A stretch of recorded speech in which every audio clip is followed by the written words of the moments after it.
কেমন আছেন সবাই? আসলে আমি এই ভিডিওটি করছি কয়েকটি মুভির সাজেশন দেবো আপনাদের। এই কোরবানির ঈদে আপনারা কি কি সিনেমা দেখতে পারেন।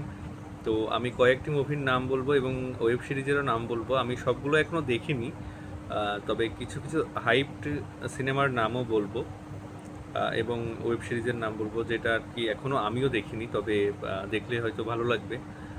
তার ভিতর যেগুলো দেখেছি আগে বলি, যেমন প্রথমত হলো ধনুষের কারা সিনেমা দেখলাম।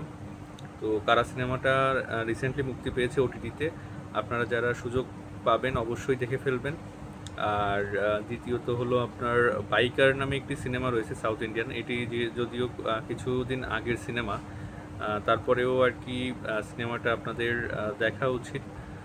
আহ, খুব বেশি আগের না, কিন্তু সিনেমাটা ভালো লাগবে দেখলে আশা করি, সাউথ ইন্ডিয়ান সিনেমা যারা দেখেন।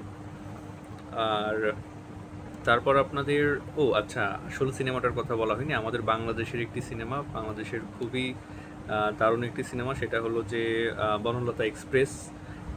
মোশাররফ করিম এবং চঞ্চল চৌধুরী এবং আরও অনেক অনেক দারুণ অভিনেতা রয়েছে এখানে। তো সিনেমাটা অবশ্যই আপনাদের দেখা উচিত, 100% আপনারা দেখবেন। যে কোনো মূল্যে আর কি সিনেমাটা কিন্তু আপনাদের অবশ্যই দেখতে হবে।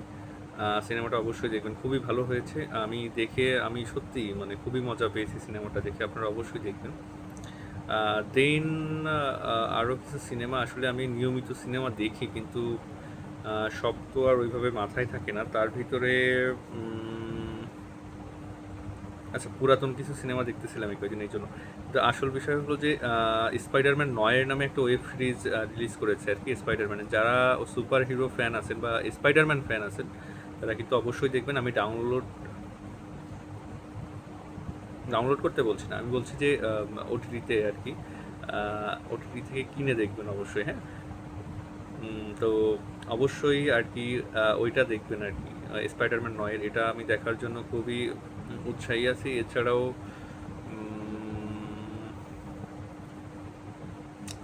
আরও কিছু সিনেমার আমি নাম বলতাম, কিন্তু এখন আমার মনে পড়ছে না। আমি ওল্ড কিছু সিনেমা দেখেছি, যেমন জার্সি সিনেমা। জার্সি সিনেমা হয়তো আপনারা অনেকেই দেখেছেন। তো আমি আবার ওইটা রিপিট করছি, জার্সি মানে শাহিদ কাপুরের জার্সি না, অরিজিনাল নানির যে জার্সিটা রয়েছে ওটা কিন্তু, হ্যাঁ, ওটা দেখবেন, ওটা খুবই ভালো লাগবে। ইমোশনালি আপনারা অনেক কি বলবো, মানে কানেক্টেড হয়ে যাবেন সিনেমাটার সাথে। আমি যতবার দেখি ততবার আমার ভালো লাগে, আপনারাও দেখবেন, ঠিক আছে। এছাড়াও আরও কিছু মুভি আছে, আমি পরবর্তী ভিডিওতে এগুলো নিয়ে আলোচনা করব, আরও অনেক সিনেমা নিয়ে। আসলে অতটা মাথায় থাকে না, আর অতটা আসলে খাস বাংলায় বলা যায় না, কারণ আমার কোনো স্ক্রিপ্ট নাই ভাই। তো টাটা। আমি পরবর্তীতে, হ্যাঁ, অনেকগুলো মুভির লিস্টিং করব নিজেই, করে আপনাদের সাথে ওইভাবে সরাসরি শেয়ার করব। জাস্ট আর কি সরাসরি শেয়ার করব, কোনো স্ক্রিপ্ট না আর কি, হ্যাঁ। এভাবে যদি ভালো লাগে আবার দেখবেন, না হলে নাই।